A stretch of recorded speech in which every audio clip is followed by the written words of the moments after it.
นี้ได้อัญเชิญพระพุทธรูปทั้ง3องค์อ้อมอาราม3 หอบครบหอบเป็นที่เรียบร้อยเนาะมื้อนี้เป็นเดือน3มื้อเพลงเนาะหรือว่าขึ้น15 ค่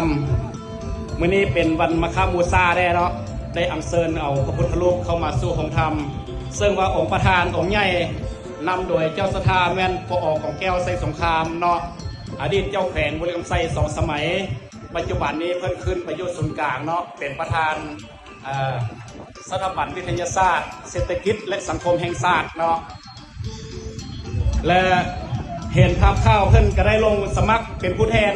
ให้พวกเขายกแขวงบุรีรัมย์ไซเด้ท่านปอแก้วเนาะท่านปอของแก้วไซสงครามเพิ่นได้ลงสมัครเป็นผู้แทนให้พวกเขายกแขวงบุรีรัมย์ไซเป็นผู้ที่1เนาะคือว่าอันดับ1ผู้สมัครใน10 ท่านเลือกเอา7 ท่านเข้ามาหับไซพ่อแม่ปันโซนเนาะโดยแม่นท่านปอแก้วเพิ่นเป็นอันดับ1เนาะอันดับ2แม่นท่านสอนธนูธรรมวงศ์เลขาพักแขวงเนาะและวัดนี้ท่านปอแก้วเพิ่นก็ได้นำพาสร้างมาตั้งแต่มือริเริ่มเนาะเริ่มต้นตั้งแต่ตั้งเสาเอกอารามเนาะจนฮอดมือสำเร็จเนาะเพิ่นก็ได้นำพา7 ตัวเมืองมาเฮ็ดกองผ้าป้าเนาะนำทุนมาให้วัดบ้านหนองปองให้สังคมอยู่เทศบาลเมืองเกิดของเขาได้นำไซในอารามใหญ่เนาะเป็นอาราม2 ชั้นเนาะที่ว่าในปัจจุบันนั้นอารามหลังนี้จัดอยู่ในอันดับ1ของแขวงบุรีรัมย์ไซที่ใหญ่กว่าหมู่ที่สุดเนาะ